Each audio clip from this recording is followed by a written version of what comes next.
You know this about me. I do, maybe. I never met a nacho that I didn't like. There you but go. This one is trash, except it's in a very good way, the right way. Now, we're going to do a big build-up to get the ultimate snack. That's right, Chef Jayaun Smith here to show us how to make trash can nachos for the big game. Welcome back, young man. First time in 2020 here on the big show. I'm excited. Trash can nachos. What food group would you say trash can nachos fit in? I would put it in the Tex-Mex, Tex-American part of the category. Food pyramid? Yeah. Somewhere? I would definitely put in Tex-Mex. I would categorize it that way. But Okay. it's super fun, Yeah. super easy. Anybody can make it, even you. I was honestly expecting you to be in a red and yellow suit today. For Yeah, the Chiefs. it's at the dry cleaners. I'm going to wear it later on this week. So, so how do we get started? And are we using a for real trash can here? No, we're not using a for real trash can. This is actually a nacho cheese can. You can use a vegetable can. You can even use a coffee can. So, look, this is how easy it is. We're going to start off with some Just so tips. everybody knows here, it is hollowed out there. Boom, So yeah.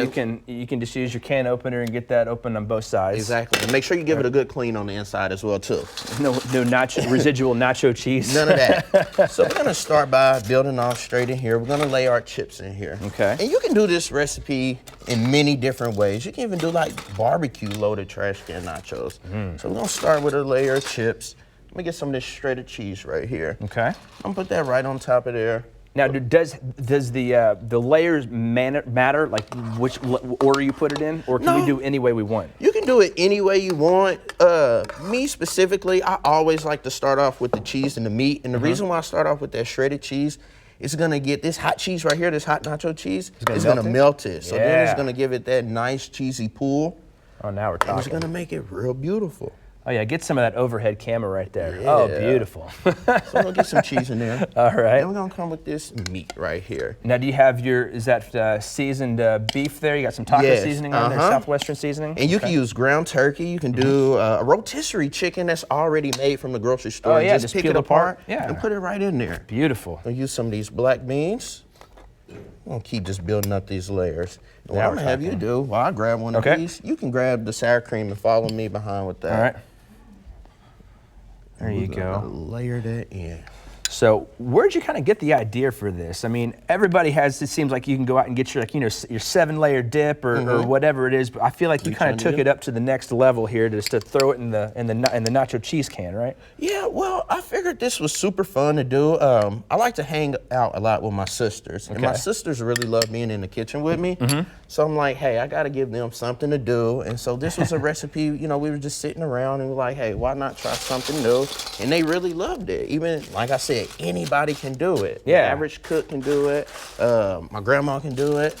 My little sisters can do it. So, I mean, really the only cooking that we had to do here is just by browning that meat and simmering it up. Other than that, everything is just, you know, you just pull it out, put it in a bag, and put it in the can there, right? Exactly, and that's how easy it is, and that's why I love it. And what I want to put a lot of focus on this year is making easy recipes for the average home cook to be able to execute. Beautiful. All right, we're gonna top it off with some more hamburger meat. Yeah, and just give it a one small, nice little layer again. And you mentioned doing the barbecue one on there, and all of a sudden my mind went to, like, you know, some burnt ends, it was some cheddar cheese, and maybe some, I don't know, something else in there. Sounds really good too. Some brisket. Either some crispy onions or some caramelized onions would be really, really good on that. You can even bag of Funyuns in there. you can take it an Asian way as well too. Oh, you yeah. can do like some shredded pork, some sweet chili sauce, kimchi possibly. Okay. Whatever you like.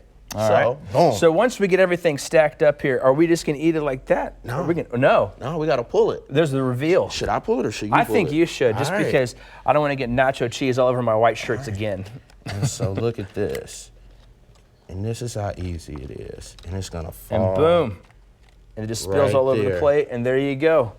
Oh my goodness. And you are ready for your party, you're ready to entertain, and everybody's gonna be full of some fantastic trash can nachos. Exactly. Jayaun, man, we appreciate you being here today. I'm going to try one real quick here. Please do. But first, I'm going to toss it over to Belinda. Oh, there it is. Oh, yeah, you got to wait to get that big close-up shot. Okay. Really good. Well, here we go. I got to talk first. All right, get